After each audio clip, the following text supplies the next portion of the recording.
Hello guys, welcome back again. Poirei sang long gap long time no see. My guys, pare adudi mu laabani na nungai house. Kano sisu me kano knowledge sisu interesting or any kali ate kano hai kanda koi angang sing si popo kapi na ko kapasi kamai tor kanda moi mapita di hairi ai di udri ko mayam zomilali kanto biro kapali yeng si kano ni angang duna tha amadagi na ahum phobi marak si yaudri bawdi angang si kapat pita di hairi sigi man oiba reason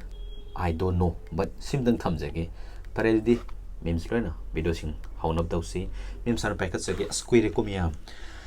sidagiti flow madam adum haning adugumna normal da lakna hona minasi mayamgi mapamda nolokna mateng amatang nijari mayam su suntoi soidana thengna biram lagani thajai lamdam masigi saknairaba saisakpa suren ekhoibu matam amada haujiksu mahaki saisak saida amana awa potha hanbiriba saisakpa sina aruba lena amagi damak treatment chathaduna laireba loinana layengba sida chauraba sempa ma sangadabana mayamdagi mateng nijarakpani khangjai mayamgi thamoidasu minungsi surenbu nungsibiba mateng pangbiningba kaya ma sungsoi soidana leibiramgani thajai aduna adomgi senglaba thamoigi minungsi adubu matang asida selgi tengbangna mahut sinbiu haina mayamgi maphamda nolokna mateng asin nijari saisakpa asibu hanagi punsida halaktuna mayamgi seba tawhanbada mateng pangminasi haina ningsingjari adomgi yamlabasu yamdrabasu senglaba thamoidagi pirakpa selgi tembang adubu pijariba Google Pay gi number asina khawrang na ngaijari gimauta thamoida momonokri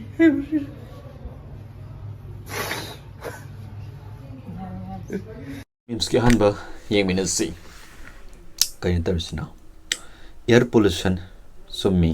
mai khogi water pollution plastic bottle waste full of materials in ko next road pollution marang kai re ai this kind of pollution ko gari so thinari jate ginate ko no abi am paman bagini ko abi am pamaba gari so car tuning ab ko road pollution soidna tholakani matengsi mau amakak tarak koijaram badishu mina koigraba khangdi smathayam side tawrise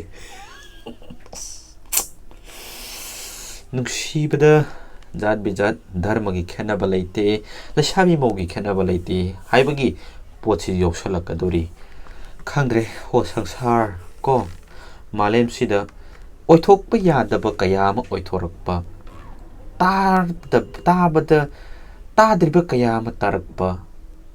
tambanga manati ko ngasi nai adu tawrure haigani nongalaga adu nati mana tawbani ai isani yazadi hairakani tambanga banati ko matayengsi aina insta paidrise thon nikning lakkani haina kijabagini is oine insta gi filter ta thadlakpadi mathada maningi tarokadorimi sijo ko khande aponti yengsi nikpre yengzirame mathang khoigi nupi thabak tawba lawba pamba kangbu loina oigi lamdang kari haideno yekke lamdang da haikadra thona phana yumda ngang law lejening makamu de dedicate tawsage yengsi bye bye macha thoi mama sinako mama officer leko horen hobby lerke papa ga nuai leramo next mapa sin ol male bye bye mama ko horen halakpada macha thoi gi hagis kon feng na still wood why jena bu wiper lebiro khutse sapat pada lure mitani lona thupna kamrung dagi haina sakki gera foreign na tabanna yumthang na bata na thakali ham leibani ko mathangsi nupi korak tabak kuire na ngasi ama propose torubani nupa masak fajaba amta koina raroi waro binoi last was all na pami kanano karama nupi no fajaba pam de sibo natraga wajau gi nupa dina soribra amadi tawri ko mathang wakat sabamtang lanthok sage lana khanbiroi the alley maidai salary phangdabana maram oiraga paisa leitadna nupi phaude tawba satpa ngamdadna ko nupa topa gi gari maringda naptana satki daure Wari sabada newak toy tale sar aduna yaragati matam sana tolop to happy you atay yung ginupi nga adagi kano deba karma laiba adagi yom sabagi pasawat pa sima tolop sidi pipi khangte ko adu wa khangte napi phangdaba kangbu khagadi laiba horaba tolop kitang saba horako tat credit to laibak ta tamlam draba nungsiba tagadoribani ko aduna please kaya yaugre ko atopa na pasaki bai je ko ai da maring na pa mi won nap ki baga je ning ba kai dori be su adu torop chala maga ko thanks sim nupi yauze da banu pa ngak ta pu pa imong gi mau oi basi mani pok na yam luna to bi bani oi bahau ki wani ko leita basun de pat yengero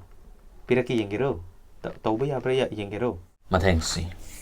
sometimes I feel useless. I don't consider podo. I just miriam la. Kim kana drop sala kan. Adu matam nang realize ama tawko. Ninga na kumsi. But then I remember. I ning sing kari. I bread out. Carbon dioxide for plants. Nana soran to ido papi. Thang na ba ko manang nak pambi khara kidi. Help ni. Ko. You are not useless. You are worthy. Madayang si. Ani koi ba phati sang si sang tahalo amaga hapo sidi kano gi kano mai bi gi wayan bu mali ne ko lairau we ni ko lairau ri jing se harau ri che matheng si nang koina rami haidu saruk sapon cap hural lami haibana e na pai adu ju number 1 koi gi zo lairi brasu manopa natra kanu pi hey sapon ni mama number 1 ni mamal hongba leram gani aduni mim se swai botan lantok sagi video jida di phazara marang kara kani ko numit maya mama ki collective oina lantok sar ka dore bine loi fod biang thamina se let's entertain together guys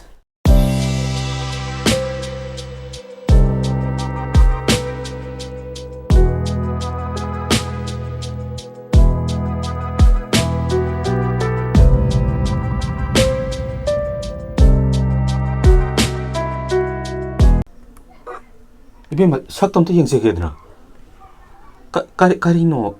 karino mangi do bo saktam to yengse ga ba oi jogoi sa bititi jogoi charo jogoi charo are yaar jogoi charo ba adu as thongdi bala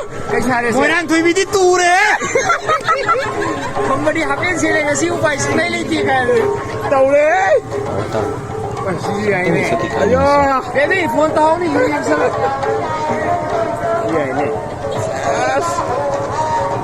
iya ini video na mi ba brother sing se yam na mi won puni yam thogat pa haiba kangbu mo oi do ni inau brother sing se imana bara yai ko sathek taman ba ka je is Sare besel sisu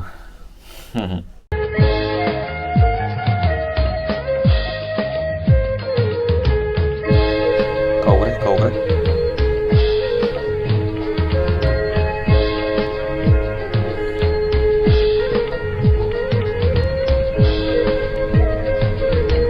yes shoot for it ma kumai amagi ko mamal sangna sesaruba kezaruba kumai dogi mami ma thamja hoba ka si ko siam memory mani ko shoot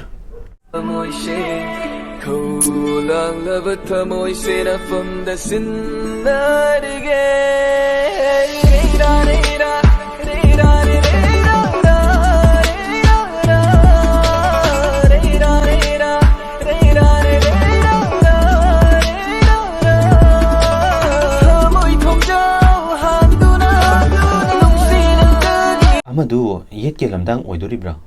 natraga isenu pa haidoribra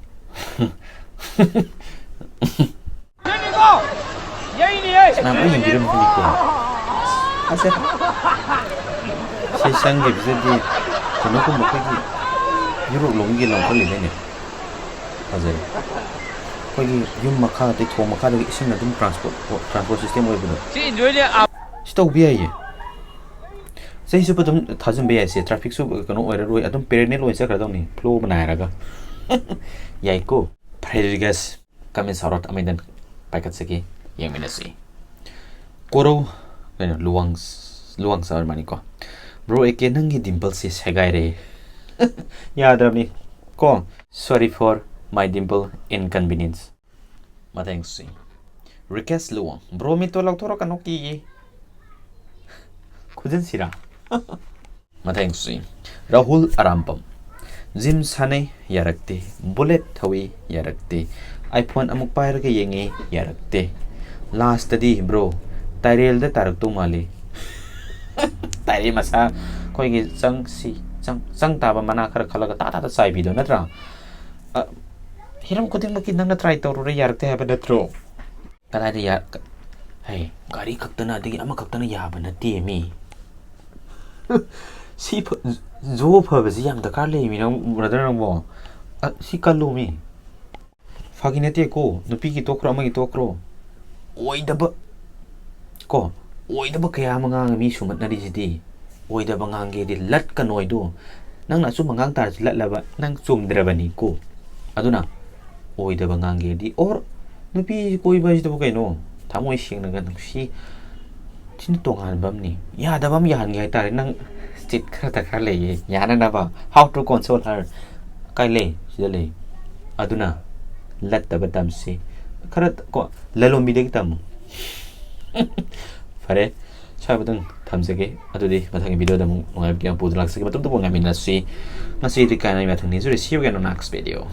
바이바이 mayamgi mafamda nolokna mateng amatang nijari mayam su suntui soidana thengna biram lagani thajai lamdam asigi saknairaba saisakpa suren ekhoibu matam amada haujiksu mahaki saisak saida amana awa potha hanbiriba saisakpa sina aruba lena amagi damak treatment chathaduna laireba loinana layengba sida chawraba sempa ma sangadabana mayamdagi mateng nijarakpani khangjai mayamgi thamoidasu minungsi surenbu nungsibiba mateng pangbiningba kaya ma sungsoi soidana leibiramgani thajai aduna adomgi senglaba thamoigi minungsi adubu matang asida selgi tengbangna mau chinbiu haina mayamgi mafamda nolokna mateng asi nijari saisakpa asibu hanagi punsida halaktuna mayamgi seba tawhanbada mateng pangminasi haina ningsingjari adomgi yamlabasu yamdrabasu senglaba thamoidagi pirakpa selgi tembang adubu pijariba google pay gi number asina khawrang nangaijari gima putta tamu ida mono kani